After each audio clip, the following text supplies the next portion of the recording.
औज़ुबिल्लाहिमिनश्शैतानिर्रजीम बिस्मिल्लाहिर्रहमानिर्रहीम। Radio Pakistan Faisalabad FM 93 के हफ्तावार अदबी प्रोग्राम तखलीक के साथ आपका मेजबान प्रोफेसर रियाज अहमद कादरी हाजिर खिदमत है। सलाम कबूल कीजिएगा। इस प्रोग्राम के प्रोड्यूसर हैं इमरान हसन।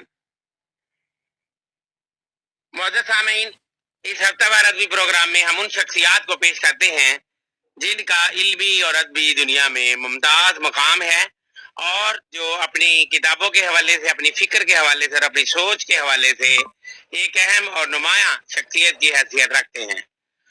आज हमारे स्टूडियोज में जो शख्सियत मेहमान है उनका नाम नामी इसमें ग्रामी है मुबशर हुसैन फैजी। मुअज़्ज़ज़ सामीन, मुबशर हुसैन फैजी पेशे के लिहाज से उर्दू अदबियात के उस्ताद हैं और शायरी में उनका खास मैदान नाते रसूल मकबूल है और इसके साथ साथ तनकीद भी उनका मैदान है और तहकीक के मैदान में भी उनके कारनामे नुमायां है। उनके मज़ामीन मुख्तलिफ कौमी अखबारात और रसाइल में शाये होते रहते हैं और वो बहुत से अदबी सफ़ात के इंचार्ज भी रहे हैं। जी मुबशर हुसैन फैजी साहब, आपको रेडियो पाकिस्तान फैसलाबाद के स्टूडियोज में खुशामदीद कहते हैं। जी शुक्रिया जी, बहुत शुक्रिया जी। आप सबसे पहले तो हमारे सामीन को अपने बचपन के बारे में बताइए कि आपने अपनी जो जिंदगी है, अपनी आंख यानी कि कहाँ खोली और क्या तारीख थी उस दिन और कहाँ आप पैदा हुए। जी बहुत शुक्रिया। मैं सर फैसलाबाद डुगलसपुरा मोहल्ला डुगलसपुरा का रहने वाला हूँ। मेरी पैदाइश करीबी शहर था गोजरा, वहाँ हुई थी चक 297 में।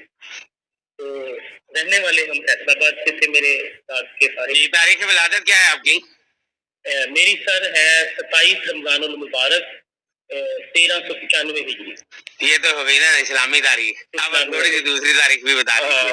वो जो है वो है 3 अक्टूबर 1975। माशाल्लाह माशाल्लाह माशाल्लाह। इसका मतलब है आप अपनी गोल्डन जुबली मना चुके हैं, अपनी ये मना रहे हैं, अपनी उम्र मुबारक के 50 साल मुकम्मल कर चुके हैं, होने वाले हैं। जी। तालीमी मराहल फिर कहाँ कहाँ तय हुए आपने, किस किस जगह पढ़े हैं? मैं सर उधर हमारे डुगलसपुरा मोहल्ला के साथ ही एक मोहल्ला था संतपुरा जी, तो वहाँ एक गवर्नमेंट प्राइमरी स्कूल था, वहाँ से मैंने प्राइमरी का इम्तिहान पास किया। ठीक है। तो मैट्रिक किस साल में किया और कौन से स्कूल से किया है? मैट्रिक मैंने sir government MC high school कोतवाली रोड पे जो बहुत बड़ा स्कूल था फैसलाबाद का और उसकी नुमाया खिदमत थी, वहाँ से मैंने मैट्रिक का इम्तिहान। ये किस साल की बात है? 90 और 91 का वो सेशन था। आपका तख्लीकी सफर कब शुरू हुआ, यानी आपको कब एहसास हुआ कि मैं शायर हूँ, अदीब हूँ या लिखारी हूँ या कहानीकार हूँ, कब?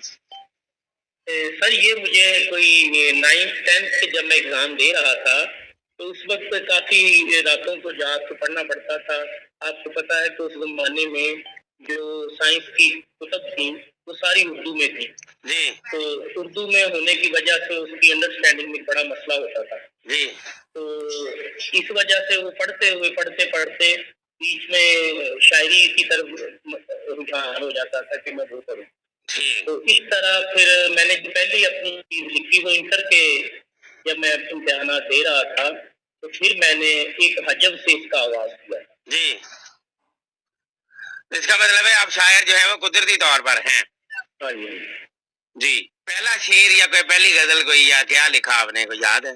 सर मैंने जो पहली चीज लिखी थी वो नात का एक शेर था, वो सुनाइए। वो मेरी किताब में भी शामिल है कि तेरी मदहो सना मुझसे क्या हो गया, तू हबीबे खुदा तू शहीद हो जाए।